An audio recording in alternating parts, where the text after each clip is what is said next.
Cave Interactive is well known for creating some of the best arcade bullet hell shoot-'em-ups. Today we're going to be taking a look at the Deathsmiles series of games, which consists of Deathsmiles, Deathsmiles Mega Black Label, and Deathsmiles 2. We'll see what's included with the new 2021 release, and we'll take a look at some very interesting Deathsmiles promotional material. Now, for the longest time, the console versions of the game were exclusive to the Xbox 360. But now, the multi-platform console release is finally here, and it includes both Deathsmiles games, including the Mega Black Label Edition. You can get this release for PlayStation 4, Switch, or Xbox One. There is also a physical standard and limited edition available from Strictly Limited Games for the PlayStation 4 or Switch. Now, the cool thing with the SLG release is that it includes the optional DLC. And that DLC is on the actual disc or game card, so you don't need to worry about a code expiring or already being redeemed. There's also an Asian English physical release available, but there are already day one patches with that release, and the DLC is not included on the disc or game card. So if you want to get physical and you can wait, I do recommend the SLG release. But let's get into the games. Deathsmiles, originally released in 2007, features occult and gothic themes, but is probably more directly influenced by the gothic Lolita fashion subculture, which was very popular in Japan at the time. This was only Cave's second horizontal shooter, and it was their first shooter to have a North American home console release. Demand was overestimated, and this resulted in some overstock. I picked up this limited edition for only $15 brand new back in 2011. Unfortunately, this overstock ensured that most of Cave's shooters on the 360 remained in Japan, with only a few making their way to North America.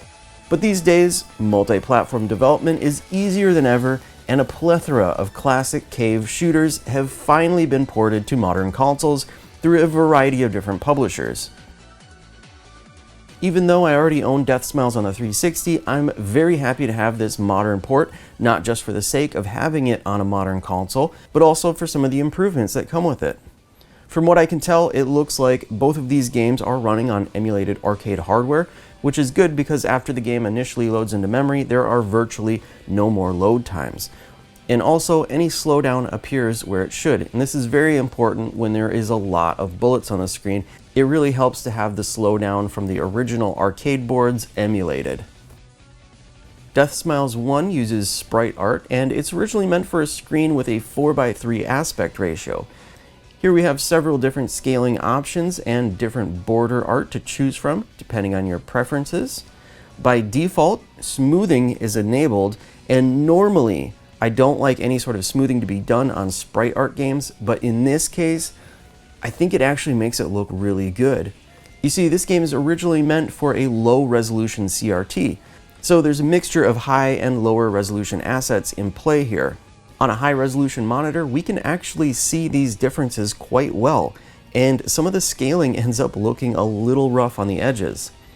The smoothing definitely goes a long way to clean this up. For gameplay, we have 3 modes to choose from: Arcade, version 1.1, and Normal. Normal is the regular home console version of the game with upscaled graphics.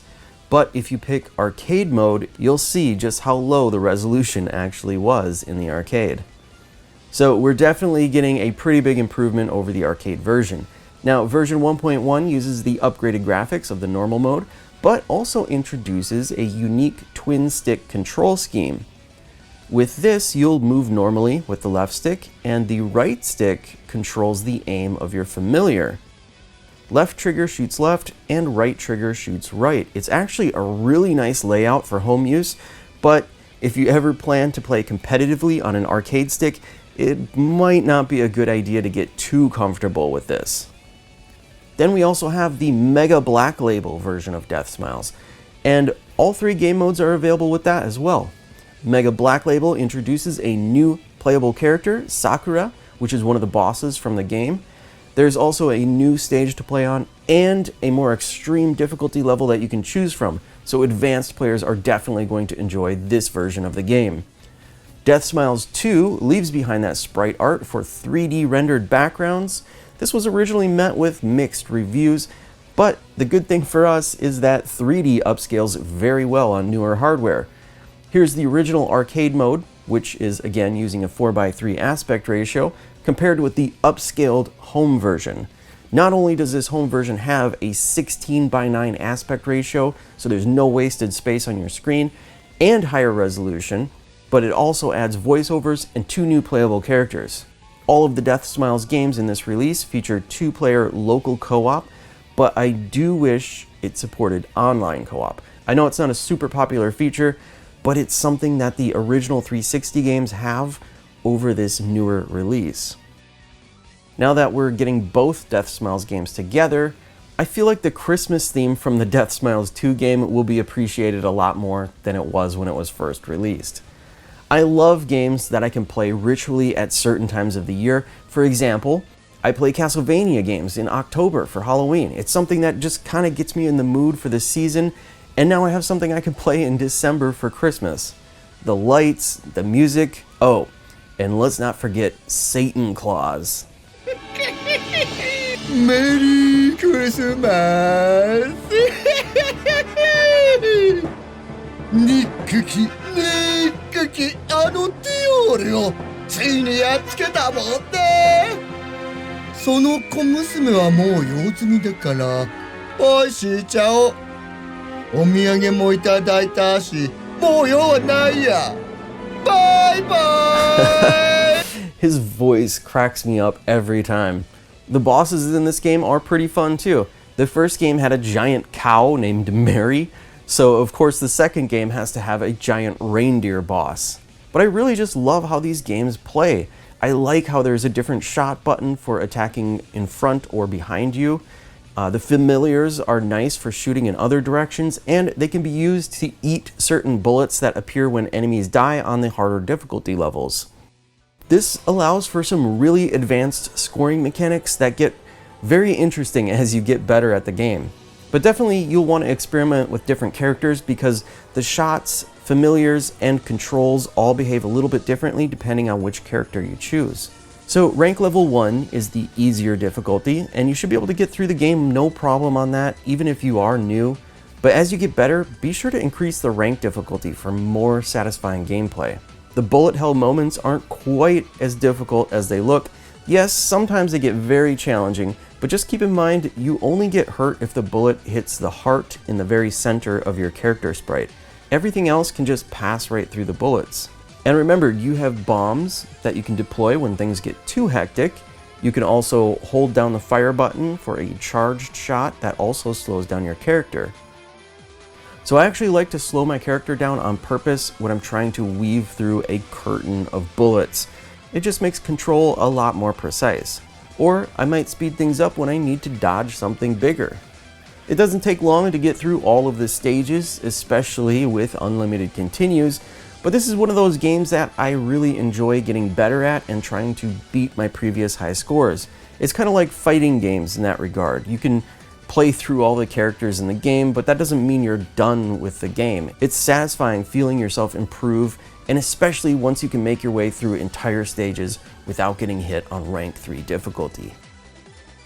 Now, as the case with most arcade games, there are promotional flyers for all 3 games, but Deathsmiles 1 and 2 arcade flyers have something rather interesting on the backside. You see, on the front, it's just standard poster art, but on the back, we have some mini papercraft games.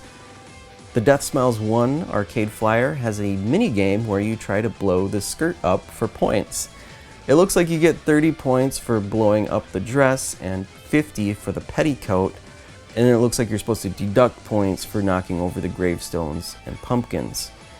Now this is on a thick paper stock, but I didn't really want to cut into my original authentic flyer, so I scanned and printed the game out on regular paper. So yeah, it works. I can see it would probably work a lot better with thicker paper stock. Then the second game looks complicated. It involves underwear and using your index finger and pinky finger to do something from underneath. I really can't tell what's going on here, but if you can blow off your clothes, it's super high score. Now, one thing I will point out is that the limited edition from Strictly Limited Games comes with the arcade flyer from the first game. I tried to get confirmation whether or not the Papercraft game on the backside is included with this promotional flyer, but unfortunately I wasn't able to get a definitive answer there. I think it would be cool if they included it because, I mean, even if you don't plan on playing the Papercraft game, I think it's a pretty interesting historical piece of Japanese culture. I will say though, for any of you that might be freaked out about the game featuring young characters, it doesn't ever do anything to try to sexualize the characters. Aside from this weird Papercraft mini game, I realize that doesn't help, but the actual game is not meant to be sexual. It's just meant to be girls in cute dresses defeating big monsters. But I totally understand if you have any hesitation here. I just want to clarify that and set some minds at ease. Anything lolly related is just from the Gothic Lolita fashion subculture. Deathsmiles is a pretty accessible shoot 'em up offering at least 3 levels of difficulty, which you can change even between levels. So if difficulty level 1 is too easy for you, you can always turn up the heat before jumping onto the next stage. The difficulty range is pretty deep. It offers quite a bit for both beginners and more advanced players. Also, I didn't even mention the training option. So there's a training mode which lets you practice specific areas of the game, and you can tweak just about everything here.